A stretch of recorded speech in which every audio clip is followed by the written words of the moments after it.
ನಮಸ್ಕಾರ. ಆರೋಗ್ಯ ದರ್ಪಣಕ್ಕೆ ಸ್ವಾಗತ. ನಾನು ನಾಗರತ್ನ ಮೇಲಿಮನೆ. ಅತಿಯಾಗಿ ಬೇದಿ ಆಗ್ತಾ ಇತ್ತು ಅಂತ ಇಟ್ಕೊಳ್ಳಿ. ಒಮ್ಮೊಮ್ಮೆ ಏನಾಗುತ್ತೆ ಅಂತಂದ್ರೆ ಹೊಟ್ಟೆನಲ್ಲಿ ಗುಡು ಗುಡು ಗುಡು ಅಂತ ಶಬ್ದ ಬೇರೆ ಬರುತ್ತೆ. ತುಂಬಾ ಹೊಟ್ಟೆ ಕಿವುಚಿದಂಗೆ ಆಗ್ತಾ ಇರುತ್ತೆ. ಅದರಿಂದ ನೋವು ಆಗುತ್ತೆ. ತುಂಬಾ ಹೊಟ್ಟೆ ಕಿವುಚುತ್ತೆ. ಹೊಟ್ಟೆ ಒಳಗೆ ತುಂಬಾ ಓಡಾಡ್ತಾ ಇರುತ್ತೆ ಆಹಾರಗಳು. ಮತ್ತೆ ಪದೇ ಪದೇ ಪದೇ ಪದೇ ಬೇದಿ ಆಗ್ತಾ ಇರುತ್ತೆ. ಅಂತ ಸಮಯದಲ್ಲೂ ಕೂಡ ನೀವು ಹೊಟ್ಟೆಯಲ್ಲಿ ಚಲನೆಯನ್ನ ಕಡಿಮೆ ಮಾಡ್ಬೇಕು. ಚಲನೆ ಜಾಸ್ತಿ ಆಗಿರುತ್ತೆ. ಆ ಚಲನೆ ಜಾಸ್ತಿ ಆಗಿರೋದಕ್ಕಾಗೇನೆ ಅದು ಬೇದಿ ಆಗೋದು ಬೇಗ ಹೋಗುತ್ತೆ. ಜೀರ್ಣನೂ ಆಗೋದಿಲ್ಲ, ಬೇದಿನೂ ಆಗುತ್ತೆ, ಹೊಟ್ಟೆಯಲ್ಲಿ ನೋವು ಬರುತ್ತೆ, ಗುಡು ಗುಡು ಅಂತ ಶಬ್ದನೂ ಆಗುತ್ತೆ. ಅಂತ ಸಮಯದಲ್ಲಿ ನೀವು ಬಲಗೈ ಕಿರುಬೆರಳು ಮೊದಲನೇ ಜಾಯಿಂಟು, ಇದು ದೊಡ್ಡ ಕರ್ಲಿನ ಜಾಯಿಂಟು, ಇಲ್ಲಿ ನಂಬರ್ 2 ಅಂತ ಬರಿಬಹುದು.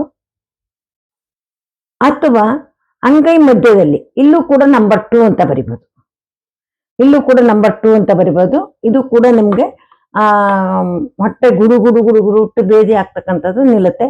ಇದ್ರ ಜೊತೆ ಸಪೋರ್ಟಿಂಗ್ ಆಗಿ ಏನ್ ಮಾಡ್ಬೋದು ಅಂತಂದ್ರೆ, ಇಲ್ಲಿ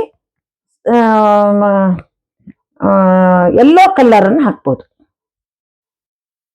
ಯೆಲ್ಲೋ ಕಲರ್ ಭೂತತ್ವ ಅಂದ್ರೆ ಹಿಡಿದಿಟ್ಕೊಳ್ತಕ್ಕಂಥದ್ದು. ಈ ಎರಡು ಬರ್ದ್ಬಿಟ್ಟು ಎರಡು ಸುತ್ತನು ನೀವು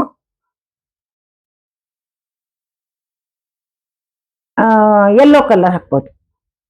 ಇದು ಹಾಕಿದ್ರೆ ನೀವು ಹಾಕಿದ್ಮೇಲೆ ನೀವು ಮತ್ತೆ ಲೂಸ್ ಮೋಷನ್ಗೆ ಹೋಗೋದಿಲ್ಲ. ಅಷ್ಟು ಬಹಳ ಬೇಗ ಇದು ಪರಿಣಾಮವನ್ನು ಬೀರುತ್ತೆ. ಇಮ್ಮಿಡಿಯೇಟ್ ನಿಮ್ಗೆ ಲೂಸ್ ಮೋಷನ್ ಅನ್ನು ಸ್ಟಾಪ್ ಮಾಡುತ್ತೆ. ಚಲನೆ ಜಾಸ್ತಿ ಆದಾಗ ಹೊಟ್ಟೆನಲ್ಲಿ ಆ ತರ ಆಗುತ್ತೆ.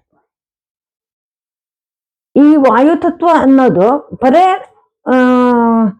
ವಾಯುತತ್ವ ಆ ಅಂಗಾಂಗಗಳಲ್ಲಿ ವಾಯುವನ್ನ ಜಾಸ್ತಿ ಮಾಡೋದು ಅಥವಾ ವಾಯುವನ್ನ ಕಡಿಮೆ ಮಾಡುವಂತಲ್ಲ, ವಾಯುವನ್ನ ಒಂದು ಸಮತೋಲನ ಕೂಡ ತರುತ್ತೆ. ಇದು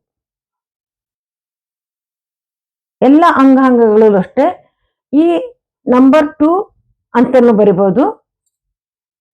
ವಾಯುತತ್ವ ಜಾಸ್ತಿ ಮಾಡ್ಲಿಕ್ಕೆ ನಂಬರ್ 2 ಡಾರ್ಕ್ ಬ್ಲೂ ನಲ್ಲಿ, ವಾಯುತತ್ವವನ್ನು ಕಡಿಮೆ ಮಾಡ್ಲಿಕ್ಕೆ ನಂಬರ್ 2 ಸ್ಕೈ ಬ್ಲೂ ನಲ್ಲಿ. ಇದನ್ನು ಬರೆದಾಗ ನೀವು ಯಾವುದೇ ಅಂಗಾಂಗಗಳಲ್ಲಿ ವಾಯುತತ್ವವನ್ನು ಜಾಸ್ತಿ ಮಾಡಬಹುದು ಅಥವಾ ವಾಯುತತ್ವವನ್ನು ಕಡಿಮೆ ಮಾಡಬಹುದು. ಇದಕ್ಕೆ ಸಪೋರ್ಟಿಂಗ್ ಹೀಗಾಗಿ ನಾವು ಹೇಳಿದ್ನಲ್ಲ, ಈಗ ನಾನು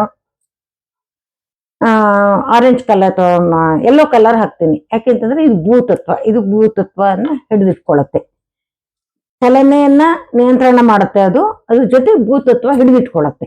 ಅವಾಗ ಅದಕ್ಕೆ ಡಬಲ್ ಎಫೆಕ್ಟ್ ಆಗುತ್ತೆ. ಈ ರೀತಿ ನಾವು ಎರಡೆರಡು ತತ್ವಗಳನ್ನ ಒಟ್ಟಿಗೆ ಸೇರಿಸಿ ಕೂಡ ನಾವು ಚಿಕಿತ್ಸೆಯನ್ನ ಮಾಡ್ಕೊಳ್ಬಹುದು.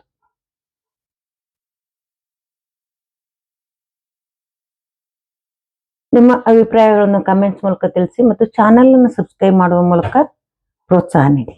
ನಮಸ್ಕಾರ.